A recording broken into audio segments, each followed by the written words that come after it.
وہ اب عرض کیا آپ کی خدمت میں کہ زیارت اس کا مطلب مرحلہ کیا ہے؟ ملاقات۔ ہم اذن لیتے ہیں، اذن کیوں لیتے ہیں؟ اس لیے کہ ہمیں یقین ہے کہ ہم جہاں آئے ہیں وہاں پر صاحب مزار موجود۔ اب یہ جو صاحب مزار تک جانا ہے، اور پھر ایک مرحلہ آگے کہ جب ہم زری کو بوسہ دیتے ہیں، اپنے آپ کو زری سے مس کرتے ہیں، تب یہاں سے ایک پورا سلسلہ شبہات کا، شکوک کا، فتووں کا شروع ہو جاتا ہے کہ کوشش کروں گا کہ آج بعض کی طرف اشارہ کروں۔ سب سے پہلے زیارتوں اور قبور کی زیارت کے حوالے سے شک اور شبہ پیدا کرنے والا جو نام ہے تاریخ میں، وہ ابن تیمیہ۔ اور تعجب کی بات یہ ہے کہ ابن تیمیہ سے پہلے کسی بھی مسلک کے کسی بھی فقیہ نے زیارت کے حوالے سے اس کی حرمت کا فتویٰ، لیکن تعجب کا مقام یہ ہے کہ جب ابن تیمیہ استدلال کرتا ہے تو کہتا ہے اجماع علماء اس پر ہے کہ ان قبور کی زیارت کرنا حرام۔ اب میں اس اجماع کے معنی کو آج تک سمجھ نہیں سکا کہ جہاں علماء اہل سنت، علماء اسلام میں اس سے پہلے کسی کا فتویٰ نہیں، اور پھر ایک شخص آنے کے بعد ادعائے اجماع کرے اس بات پر کہ علماء کا اجماع ہے اس بات پر، اور پھر اس کے قبول کرنے والے موجود ہوں، یہ تعجب کا مقام۔ اس لیے کہ جب اس سے پہلے کسی نے قبور کی زیارت کی حرمت کا فتویٰ نہیں دیا تو یہ اجماع پیدا کہاں سے ہوا، یہ آج تک سمجھ میں نہیں۔ اجماع اس وقت ہوگا کہ جب علماء کا فتویٰ، اس کے بعد جو اس نے دلیل قائم کی ہے وہ دلیل یہ ہے کہ وہ یہ کہتا ہے کہ پیغمبر سے حدیث یہ آئی ہے کہ 3 مسجدوں کے علاوہ کہیں کا کسی اور مسجد کا قصد کرنا حرام۔ ایک مسجد اللہ، مسجد الحرام، میری مسجد اور مسجد، ان 3 مسجدوں کے علاوہ کسی بھی مسجد کا قصد کرنا، اس کے لیے رخت سفر باندھنا۔ فرمایا کہ یہ پیغمبر کی حدیث ہے، اب میں اس کی صحت میں بحث نہیں کرنا چاہتا۔ سوال یہ پیدا ہوتا ہے کہ مسجد کی بحث کو قبر کی بحث سے ملا دینا قیاس مع الفارق ہے۔ ہم نے کبھی بھی ائمہ کے مزارات کو مسجد، ہم نے کسی حرم کو کبھی کہا مسجد؟ ہم نے کبھی نہیں کہا۔ تو جب ہم کسی جگہ کو مسجد اور حرم کو کسی کو مسجد کہہ ہی نہیں رہے تو اصلاً ان دونوں چیزوں کو ملانا قیاس مع الفارق۔ اس سے ہٹ کر بہت ساری روایات ہمارے پاس اس کے علاوہ موجود۔ اب سوال صرف یہ ہے، آیا قبور زیارت، قبور تک جانا، قبور کے پاس پہنچنا، یہ اسلام میں، قرآن میں، سیرت النبی میں جائز ہے یا نہیں؟ لہذا قرآن کریم سورہ توبہ میں منافقین کی نسبت پیغمبر کو جب حکم دیتا ہے تو فرماتا ہے لا تصلی علی احد منہم مات ابدا، اے میرے حبیب ان میں سے کوئی بھی اگر مر جائے منافق، لا تصلی، اس کے اوپر نماز مت پڑھو ابدا، کبھی بھی منافق کے اوپر نماز۔ لہذا پیغمبر نے کبھی کسی منافق کی نماز نہیں۔ سوال یہ جو حکم اللہ تعالیٰ پیغمبر کو دے رہا ہے کہ اے میرے حبیب ابدا، آیت کے الفاظ کیا ہیں؟ لا تصلی علی احد منہم مات ابدا،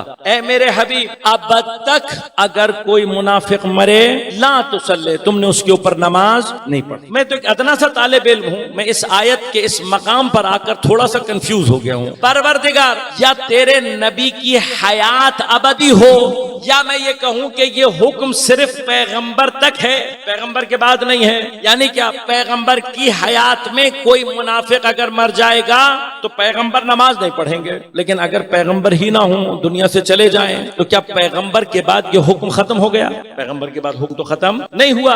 بس اس کا معنی کیا ہے؟ اگر آیت کا حکم ابدا یعنی قیامت تک باقی رہنے والا ہے، پیغمبر کے بعد کوئی ایسا ہو کہ جب وہ کسی کے جنازے پہ نماز نہ پڑھے تو امت کو سمجھ میں آ جائے کہ اس کا نماز نہ پڑھنا گویا پیغمبر کا نماز نہ پڑھنا ہے اس کا۔ لیکن اب بالاتفاق مسلمین غور کیجئے گا، اب یہ آگے کیسے حکم چلائیں گے یہ آپ کا مسئلہ ہے، ہمارے لیے تو مسئلہ حل ہے۔ جیسے ہی امامت رسالت سے وصل ہوتی ہے تو ہمارے لیے تو مسئلہ حل ہے، بھئی ہمارا امام جس کا نماز جنازہ نہیں پڑھائے گا ہم سمجھ جائیں گے۔ اب آپ کس کو لے کر آئیں گے؟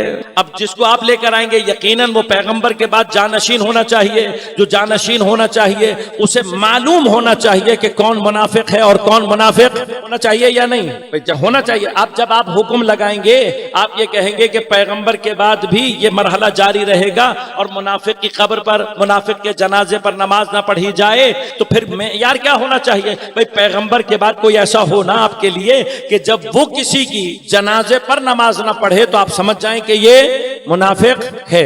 اب جو یہ شخص صلاحیت رکھتا ہو اسے پتا ہونا چاہیے نا کہ میں جس کے جنازے پر نماز پڑھنے جا رہا ہوں یہ منافق ہے یا نہیں۔ تو اب اگر آپ نے پیغمبر کے بعد پیغمبر کی جانشینی میں کسی کو یہ مقام عطا کرنا ہے تو کم از کم ایسا تو ہو کہ جو مومن میں اور منافق میں فرق کرنے کی صلاحیت رکھتا ہو۔ تو اب مجھے نہیں پتا لیکن میں تاریخ جو تھوڑا بہت جانتا ہوں اس تاریخ کا مسئلہ یہ ہے کہ پیغمبر کے دنیا میں جانے سے پہلے آخری جو واقعات پیش آئے ہیں ان میں سے ایک غزوہ تبوک ہے، اور غزوہ تبوک وہ واحد غزوہ ہے جس میں حضرت مولا کائنات کو اپنے ساتھ لے کر نہیں گئے، اور یہی سب سے بڑی دلیل تھی پیغمبر کے علم غیب کی کہ پیغمبر جانتے تھے جس جنگ میں تلوار چلانے کی ضرورت نہیں ہے وہاں علی کو لے جانے کی بھی ضرورت۔ اب جب حضرت نہیں گئے، اب یہ اللہ اہتمام کرتا ہے، یہ اہتمام تھا کہ جب حضرت امیر نہیں گئے تو پھر جتنے بھی منافقین تھے ان کو ایک موقع یہ ملا، انہوں نے کہا بھائی اب محافظ رسول چونکہ ساتھ نہیں ہیں تو یہ بڑا اچھا موقع ہے، ہم راستے میں کہیں پیغمبر کو شہید کر دیں گے تاکہ ہمارا مقصد اور ہدف حاصل ہو جائے۔ تو لہٰذا پورے کا پورا منافقوں کا ٹولہ روانہ ہو گیا، ساتھ ساتھ اب مجھے نہیں پتا کون ہے یہ، میں نہیں جانتا، لیکن یہ لوگ چلے گئے، اور جب واپسی پر آ رہے تھے تو آپ ابھی بھی گوگل پہ عقبہ، واقع عقبہ یا در عقبہ لکھیں گے، یہ پورے کا پورا واقعہ آپ کے سامنے آ جائے گا۔ قرآن کی آیات اس واقعات کے اوپر سب سے بڑی دلالت۔ ہوا کیا، جب عقبہ کے درے کے پاس پہنچے ہیں تو اللہ تبارک و تعالی نے اپنے حبیب کو ان منافقوں کے ارادے کی خبر دی، اور اللہ نے کہا اے حبیب یہ کچھ منافق ہیں تمہارے صحابیوں کی فہرست میں، تمہارے صحابیوں کی فہرست میں یہ کچھ منافق ہیں اور ان کا ارادہ یہ ہے کہ تمہیں غافل کر کے شہید کر دیں۔ لہذا اب پیغمبر نے ان منافقین سے اپنے آپ کو محفوظ رکھنے کے لیے اسٹریٹجی کیا بنائی؟ اسٹریٹجی یہ بنائی کہ پیغمبر نے سارے لشکر کو کہا کہ تم پہلے جاؤ، میں سب سے پیچھے سب سے آخر میں آؤں گا، تاکہ ان کا جو پلان ہے کہ کسی درے میں اونچی جگہ سے پتھر کو پھینک کر یا اس درے کے اندر پیغمبر کو شہید کر دیں، یہ پلان ناکام ہو جائے۔ یہ تاریخ ہے اور اس میں جو بیان کر رہا ہوں کسی کو اختلاف نہیں، کوئی اختلاف نہیں اس تاریخ۔ حضرت امیر کہاں ہے؟ مدینہ میں، تو حضرت امیر تو اس فہرست سے ویسے ہی خارج۔ اب جو لوگ پیغمبر کے ساتھ ہیں ان میں سے صرف 2 صحابی ایسے ہیں کہ جن کو پیغمبر نے اپنے ساتھ رکھا، ایک جناب عمار یاسر رضوان اللہ تعالی علیہ اور ایک جناب حذیفہ یمانی رضوان اللہ تعالی علیہ۔ ان 2 صحابیوں کو پیغمبر نے اپنے ساتھ رکھا، ایک کو اپنے اونٹ کی مہار دی، ایک کو لاٹھی دے کر اپنے اونٹ کے پیچھے رکھا، خود اونٹ پر سوار ہو گئے۔ پھر سے دوہرا رہا ہوں، حضرت امیر کہاں ہے؟ مدینے میں، تو حضرت امیر اس لسٹ میں شامل نہیں۔ جن 2 صحابیوں پر پیغمبر نے اعتماد کیا، بھئی اللہ نے اب نام بتائے یا نہیں بتائے میں اس بحث میں نہیں جانا چاہتا، لیکن پیغمبر کا ان 2 صحابیوں کو اپنے ساتھ رکھنا یہ بتا رہا ہے کہ ان پر پیغمبر کے اعتماد کا لیول یہ ہے کہ پیغمبر جانتے تھے کوئی بھی ہو یہ نہیں ہو سکتے منافق۔ ایسے ہی ہو گیا۔ اب اس کے بعد تمہارے پاس جو بھی فہرست ہے، بھئی ہم کسی کا نام نہیں لے رہے، ابن حزم اندلسی نے اپنی تاریخ میں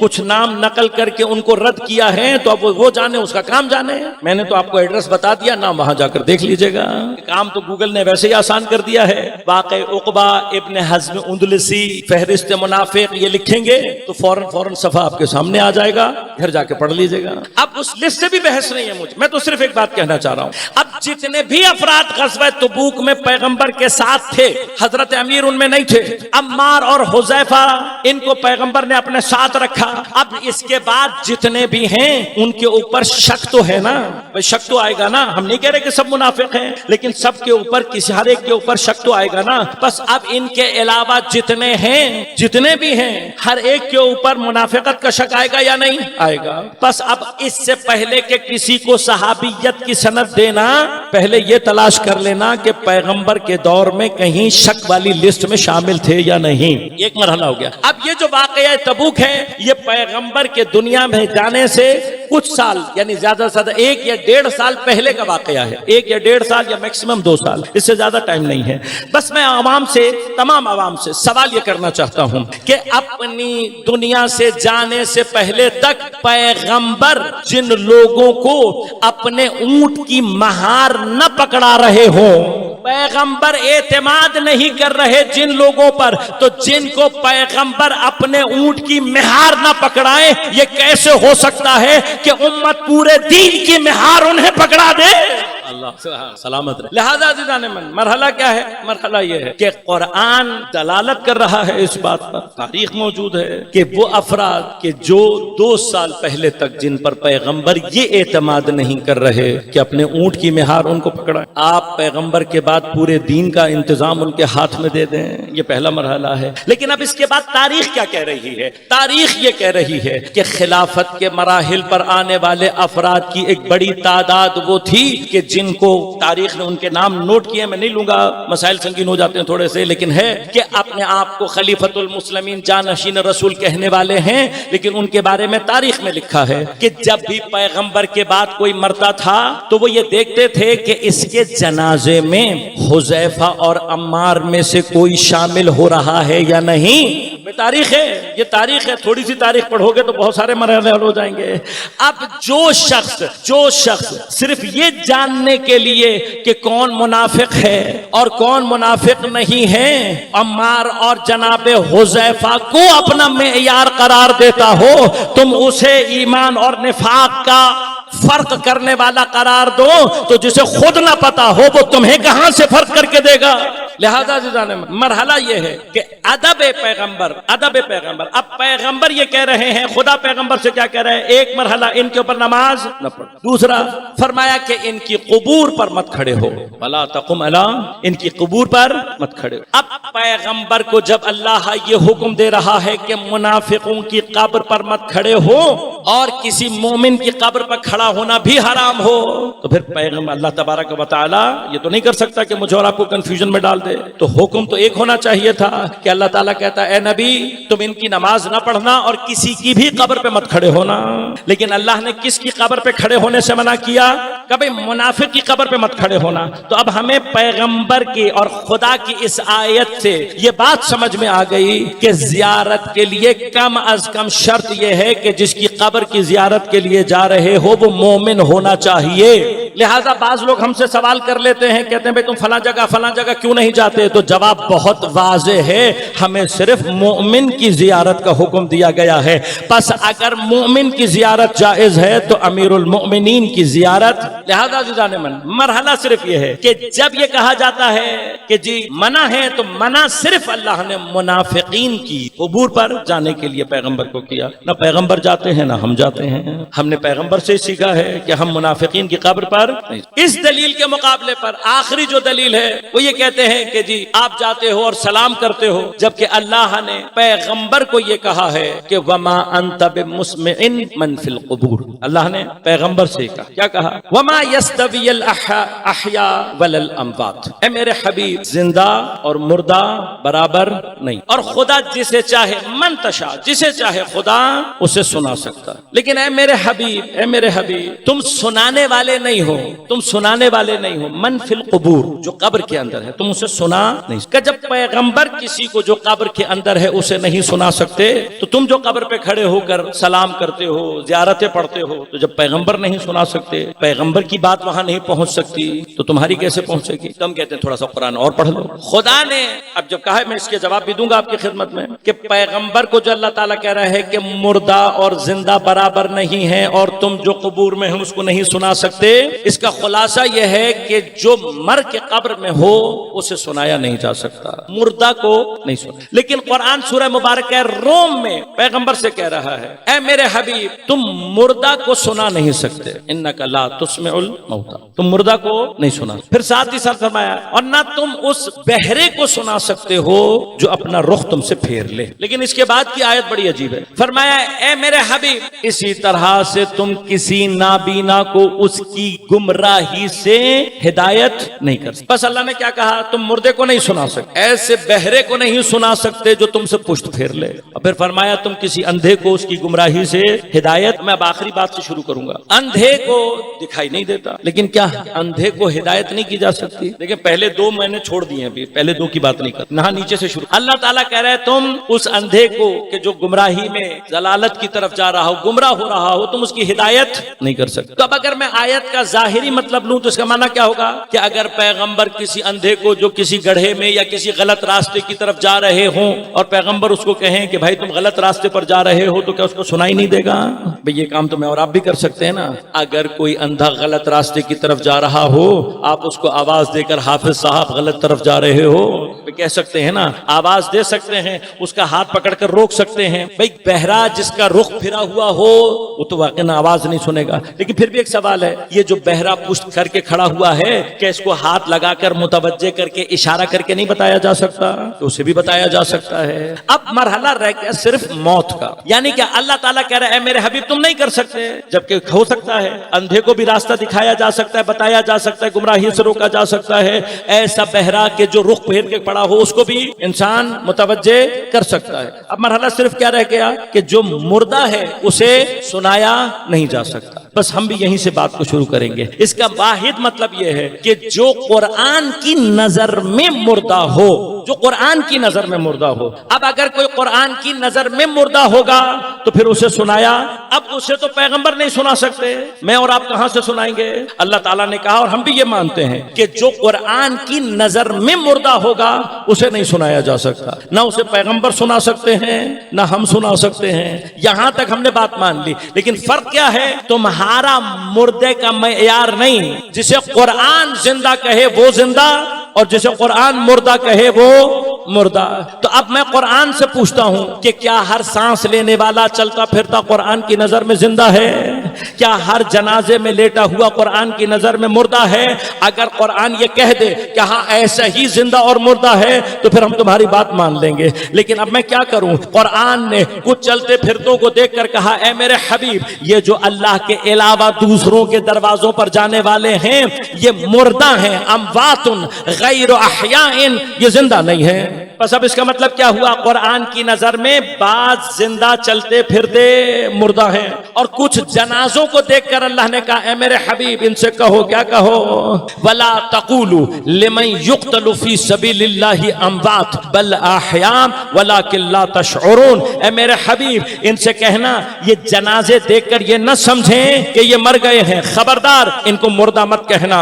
بل احیاء، یہ زندہ ہیں، وَلَكِنْ لَا تَشْعُرُونَ، لیکن تمہیں ان کی حیات کا شعور اور ادراک نہیں ہے. اب پورا عالم اسلام بالاتفاق یہ کہتا ہے کہ شہید مردہ نہیں ہوتا.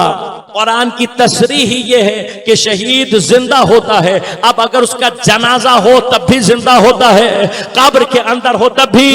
اب بحث سننے اور نہ سنانے کی کہاں پر ہے؟ بحث سننے اور سنانے کی نہ قبر سے ہے نہ قبر کے باہر ہے. بحث صرف اس بات سے ہے جو زندہ ہوگا اسے سنایا جا سکتا ہے، جو مردہ ہوگا اسے سنایا نہیں جا سکتا. اب مجھے نہیں پتا کہ کون زندہ ہو سکتا ہے کون نہیں، لیکن بتا دیا قرآن نے کہ جو کوئی بھی شہید ہے وہ حتیٰ مر کر بھی زندہ ہوتا ہے. اب میں نے مولا سے پوچھا کہ ایک ایسا معیار مل جائے کہ ہم فرق کر دیں کہ کون دنیا سے جانے والا زندہ ہے اور کون مردہ ہے، تاکہ کسی کی قبر پر جا سکیں کسی کی قبر پہ نہ جائیں. تو معیار پیغمبر نے یہ دے کر کہا کہ یہ ایک مرتبہ ہمیشہ کے لیے معیار بنا لو. من مات علی حب آل محمد، من مات علی حب آل محمد ماتا شہیدہ. جو کوئی بھی ہم محمد و آل محمد کی محبت دل میں لے کر دنیا سے جاتا ہے وہ مرتا نہیں ہے بلکہ شہید ہو کر زندہ رہتا ہے. تو بس حیات اور موت کا معیار یہ سمجھ میں آیا، جہاں کہیں پر بھی محمد و آل محمد کی محبت ہوگی وہاں زندگی ہے، لیکن جہاں کہیں پر بھی اہل بیت کی محبت نہیں ہوگی وہاں موت ہی موت ہے. تو بھائی ہمارا تو تاریخی مسئلہ حل ہو گیا نا. ہمارے بچے اکثر پوچھتے ہیں کہ مولانا ہم اتنی دلیلیں دیتے ہیں، ان کو قرآن بھی سناتے ہیں، تاریخ بھی دکھاتے ہیں، حدیث بھی سناتے ہیں، ہر کام کر لیتے ہیں، ان کو سنائی کیوں نہیں دیتا، ان کو سمجھائی کیوں نہیں دیتا؟ بس معیار یاد رکھنا. خدا نے کہا اے حبیب تم مردے کو نہیں سنا سکتے تو جو مردہ ہو اسے پیغمبر نہیں سنا سکتا، ہم کیا سنائیں گے؟ تو سنایا تو اسے جا سکتا ہے جو زندہ ہو. زندگی کا معیار محمد و آل محمد علیہ السلام کی حیات ہے. کائنات میں حیات جہاں کہیں پر بھی ہے اس کا منبع اور سورس محمد و آل محمد علیہ السلام کی ذات ہے. بس جو کائنات میں ان سے جڑا ہوا ہے وہ زندہ ہے. اب جو زندہ ہے سمجھتا بھی ہے، سنتا بھی ہے، عمل بھی کرتا ہے، اور جو مرا ہوا ہو اسے کوئی نہیں سنا سکتا، پیغمبر نہیں سنا سکتے، تو ہم اور آپ کیا سنائیں گے؟ لہذا اس پوری کیفیت کو ہمارے کوئٹہ کے ایک شاعر تھے اختر حسین زیدی صاحب مرحوم، خدا ان کے درجات کو بلند کرے، اس پوری کیفیت کو انہوں نے اپنی ایک ربائی میں بند کیا، آپ کی خدمت میں تقدیم کروں گا اور زحمتوں کو تمام۔ اختر حسین صاحب کی ربائی ہے، بڑا خوبصورت انداز سے انہوں نے اس کو بیان کیا، کہنے کہ کہا یہ مجھ سے کسی نے کہ مر گیا ہے فلاں، کہا یہ مجھ سے کسی نے کہ مر گیا ہے فلاں، کہا یہ میں نے وہ اپنا نہ اپنے رب کا تھا، کہا یہ مجھ سے کسی نے کہ مر گیا ہے فلاں، کہا یہ میں نے وہ اپنا نہ اپنے رب کا تھا، وہ اہل بیت کا دشمن تھا تم نہیں سمجھے، کہا یہ مجھ سے کسی نے کہ مر گیا ہے فلاں، کہا یہ میں نے وہ اپنا نہ اپنے رب کا تھا، وہ اہل بیت کا دشمن تھا تم نہیں سمجھے، دفن وہ آج ہوا ہے مرا تو کب کا تھا۔ لہذا زدان من، اب جو چلتی پھرتی لاش ہو اسے نہ پیغمبر سنا سکتے ہیں نہ ہم سنا سکتے، لہذا یہ جو خدا کہہ رہا ہے کہ اے میرے حبیب زندہ اور مردہ برابر نہیں ہیں، وما انت بمسمع من فی القبور، یہ یاد رکھیے گا، یہ بدن اس میں موجود روح اگر محمد و آل محمد کی ولایت کو قلب قبول کرتی ہے تو یہ بدن ہے زندہ، اور اگر کوئی ایسا ہے کہ جو بغض محمد و آل محمد لیے ہوئے ہے، اس بدن کو بدن نہیں کہتے، چلتی پھرتی قبر کہتے ہیں، لہذا چونکہ جو چلتی پھرتی قبر میں موجود ہو اسے بھی سنائی کچھ نہیں، لہذا یہاں پر کنایتن اللہ تعالیٰ نے من فی القبور کہا ہے ان لوگوں کے لیے کہ جو بغض محمد و آل محمد اپنے اندر ہیں۔ میں نے کل بھی آپ کی خدمت میں عرض کیا تھا، اشارہ کیا تھا، اس کی تفاصیل انشاءاللہ آئندہ بھی آپ کی خدمت میں عرض کروں گا کہ کائنات میں عقل، چونکہ عقل اول نور محمد و آل محمد، لہذا جہاں عقل ہوگا، عقل ہوگی وہیں پر علم ہوگا، جہاں پر عقل ہوگی وہیں پر سمجھ، اور لیکن اگر کہیں پر عقل ہی نہ ہو تو ظرف جتنا مرضی بڑا ہو جائے، جہل کا ظرف تو ہو سکتا ہے، علم کا ظرف انشاءاللہ کل آپ کی خدمت میں عرض کروں گا۔ فلسفہ زیارت کی آخری کڑی، تاکہ پھر میں اپنے مطالب کی سلسلے کو آگے جاری کر سکوں، کہ ہم جن کی زیارت پر جاتے ہیں جو ہمیں آخری شبہ ایجاد کیا جاتا ہے وہ کیا ہے؟ مردہ کی زیارت۔ کل آخری مرحلہ عرض کروں گا کہ ہم جس کی زیارت پر جاتے ہیں وہ زندہ ہیں یا نہیں، کیونکہ اگر ہم جاتے ہی زندہ کی زیارت کے لیے ہیں تو شبہ ختم ہو جائے گا۔ قرآن سے انشاءاللہ ثابت کروں گا کہ دنیا سے ہر جانے والا مرتا، کل انشاءاللہ کل آپ کی خدمت میں عرض کروں گا، اور یہ مقام ثابت کروں گا اپنے بچوں کے لیے کہ ہم جس کی زیارت کے لیے جاتے ہیں وہ مردہ، اور کربلا اس سرزمین کا نام ہے کہ جو کائنات میں حیات بانٹ۔ شاعر کی بڑی خوبصورت نظر ہے جب وہ یہ کہتا ہے کہ حسین بانٹ رہے ہیں حیات، جو اپنے سارے گھرانے کو لٹا کر کائنات کو زندہ کر دے اسے حسین۔ اور آج دوسری محرم ہے جب میرا مولا حسین کربلا کی سرزمین پر وارد ہو رہا۔ کربلا کی سرزمین پر وارد ہونے سے پہلے کے جو واقعات، تاریخ نے لکھا کہ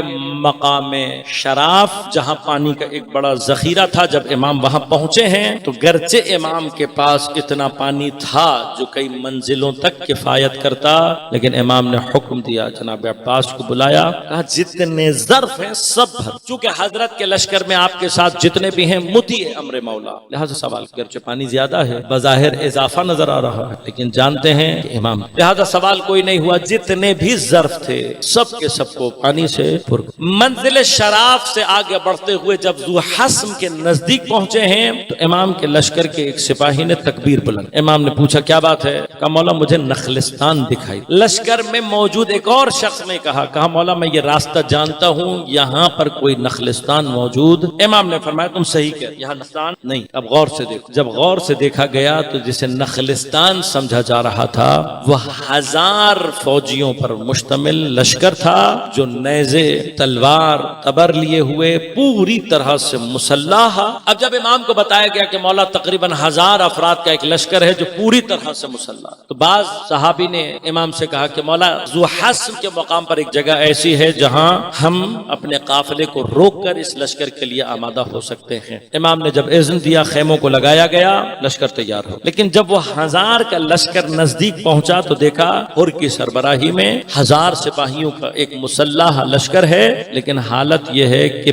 پیاس سے یہ لشکر کسی بھی وقت دم توڑ سکتا تھا۔ تاریخ نے جو حالت لکھی ہے، فرمایا کہ اس قدر پیاس کی شدت تھی کہ انسانوں کو چھوڑو جانوروں کی زبانیں باہر آئی۔ اگر کچھ دیر، صرف کچھ دیر ان کو پانی نہ ملتا یہ لشکر ہلاک ہو جاتا۔ میرے ایک سوال تاریخ سے، اگر امام وہ لشکر جو لڑنے آیا ہے، وہ لشکر جو مزاحمت پیش کرنے آیا، اگر امام جنگی اسٹریٹجی کے مطابق ان سے صرف یہ کہتے اپنے ہتھیار ڈال دو ہم تمہیں پانی پلا دیں گے، تو کیا غلط تھا؟ ہتھیار ڈالتے جاؤ پانی پیتے جاؤ، کیا غلط کرتے امام؟ کوئی غلطی تھی یہاں پر؟ لیکن تاریخ کیا کہتی ہے؟ امام نے کوئی شرط لگائے بغیر جب لشکر کی حالت دیکھی کہا عباس وہ جتنا پانی اٹھایا تھا سارے کا سارا اس لشکر کو پلا۔ مجھے نہیں پتا کہ لشکریوں نے کتنا پانی پیا ہوگا، لیکن کہا تاریخ کہتی ہے کہ جب سیر ہو گئے تو امام نے کہا عباس اب ان کے جانوروں کو پانی پلاؤ۔ جانوروں کو بھی اتنا پانی پلایا گیا کہ حتی جانور بھی سیر ہو گئے۔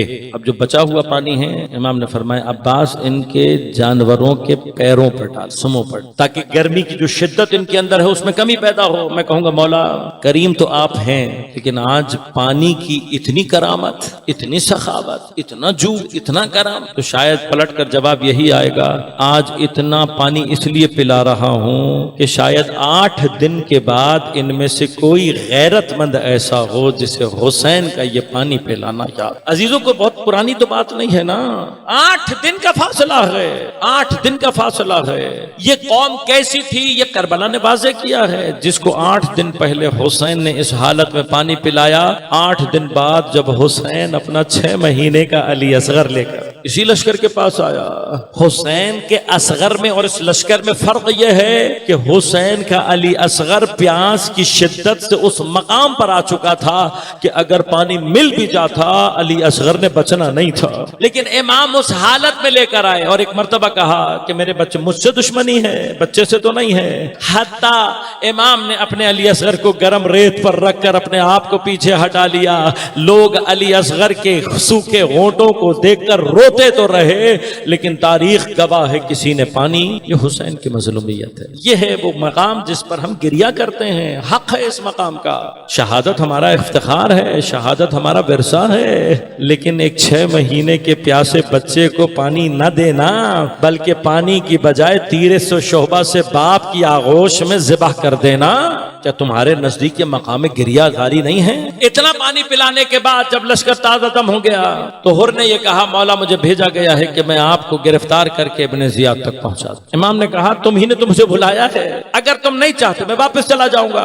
حر نے کہا میں اس بات سے بے خبر ہوں، مجھے نہیں معلوم۔ امام نے حکم دیا ایک پورا بورا بھر کر خط تھے، جب حر کو وہ خط دکھائے گئے تب حر نے جواب دیا، کہا مولا ان میں سے میں نہیں ہوں آپ کربلا، میں نے نہیں۔ امام نے کہا تو نے نہیں بلایا، تیری قوم نے بلایا ہے، اور اگر تم سمجھتے ہو واپس چلے جاؤ۔ اس مباحثے کے درمیان میں نماز کا وقت ہوا۔ امام نے پوچھا اپنی نماز الگ پڑھو گے یا ہمارے ساتھ؟ کہا نہیں مولا آپ کی اقتداء میں پڑھو۔ پورے لشکر نے امام حسین کے پیچھے نماز پڑھی۔ نماز کے بعد امام نے کہا بھائی اگر تم چاہتے ہو ہم واپس چلے جائیں۔ جیسے ہی امام نے واپس جانے کے لیے اپنے گھوڑے کو روکا، مڑا، حر نے آگے بڑھ کر امام کے گھوڑے کی لگام ہاتھ ڈالی۔ یہ حر کی جسارت ہے۔ حر تو یہ امام حسین کے گھوڑے کی لگام پر ہاتھ نہیں ڈال رہا، زمین پر صاحب امر کے امر الہی کا راستہ روک جا، اور یہ جسارت کوئی معمولی جسارت۔ امام نے اس کے جواب میں ایک بڑا سخت جملہ کہا سکولت کا امک، اور تیری ماں تیرے غم میں روئے۔ آپ تاریخ کا مطالعہ کر کے دیکھیں آئمہ کو کیسی کیسی اذیتیں دی لوگوں نے، لیکن کبھی آئمہ نے پلٹ کر سخت جملہ نہیں، کیسا کیسا کہا گیا۔ حتیٰ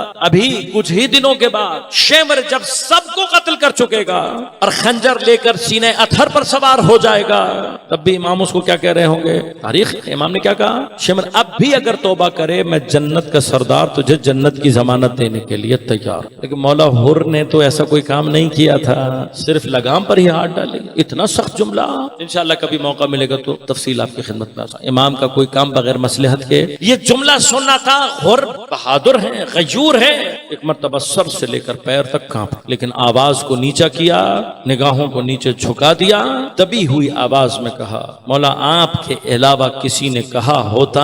حر جواب دے لیکن خدا کی قسم آپ کی والدہ کے لیے سوائے خیر کے حر کچھ نہیں۔ علماء عرفاء یہ کہتے ہیں کہ جناب سیدہ کی یہ محبت اور احترام باعث تھا اس احترام کی وجہ سے جو لعنت اللہ کی فہرست میں کھڑا تھا وہ علیہ السلام کی فہرست میں آ گیا۔ لیکن عزیزو بس ایک بات بتا دیں، اس کا مطلب کیا ہوا؟ جو سیدہ کا اتنا بھی احترام رکھتا ہے، احترام سیدہ میں قدرت یہ ہے کہ اسے لعنت اللہ علیہ کی فہرست سے نکال کر علیہ السلام پر کھڑا کر دے۔ تو اب مجھے خود بتاؤ، کوئی کتنا ہی بڑا علیہ السلام ہی کیوں نہ ہو، اگر زہرا کو تکلیف پہنچانے والا ہو، اگر زہرا کی بے احترامی کرنے والا ہو، اگر زہرا کا دروازہ جلانے والا ہو، اگر زہرا کا پہلو توڑنے والا ہو، اگر زہرا کو تماچے لگانے والا ہو، کتنا ہی بڑا کیوں مقام نہ ہو، حر نے احترام کا اظہار کیا لیکن امام کو جانے نہیں دیا۔ دونوں طرف سے امام کے لشکر کا راستہ روکا ہے۔ جب امام کوفہ کی طرف جانے دیتے ہیں کوفہ نہیں جانے دیتا، جب مدینہ کی طرف جانے دیتے ہیں مدینہ نہیں جانے دیتا۔ لیکن عزیزو انشاءاللہ کبھی موقع رہا تو عرض کروں گا، یہ حر نہیں ہے جو حسین کو کربلا لا رہا ہے، یہ حسین ہے جو حر کو کربلا لے کر آ رہے۔ ایک مقام پر آ کر امام کی سواری رک گئی۔ بعض روایات میں امام نے سواریاں تبدیل کی، لیکن جب کوئی سواری نہ چلی تو امام نے ایک مرتبہ حکم دیا خیمے لگا۔ اطراف کے لوگوں کو جیسے ہی پتہ لگا جمع ہوئے، امام سے آ کر ملے تو امام نے پوچھا، کہا اس علاقے کو کیا کہتے ہیں؟ کسی نے کہا ماریا، کسی نے کہا نینوا۔ ایک بوڑھے نے آگے بڑھ کر کہا مولا اسے کربلا کہتے ہیں۔ میں یہ نام سننا تھا، حضرت کی آنکھوں سے اشک جاری ہوئے۔ ایک مرتبہ سر جھکا کر کہتے ہیں ہاں خدا کی قسم یہی مقام کرب و بلا ہے۔ تو فرمایا ہاں یہی وہ مقام ہے جہاں ہمارا خون بہایا جائے گا، یہی مقام ہے جہاں میرے اکبر کو قتل کیا جائے گا، میرے قاسم کو مارا جائے گا، میرے اون محمد کے جنازے گریں گے، میرے عباس کے بازو کاٹے جائیں، ہاں یہی مقام ہے۔ اس کے بعد امام نے کچھ اشعار پڑھے، ان اشعار کی آواز جناب زینب کے کانوں میں جانا تھا۔ ایک مرتبہ رو کر کہتی ہیں بھائی تم تو وہ باتیں کر رہے ہو جو زندگی سے مایوس افراد کرتے ہیں۔ کہا بہن بس یہی مقام کرب و بلا ہے۔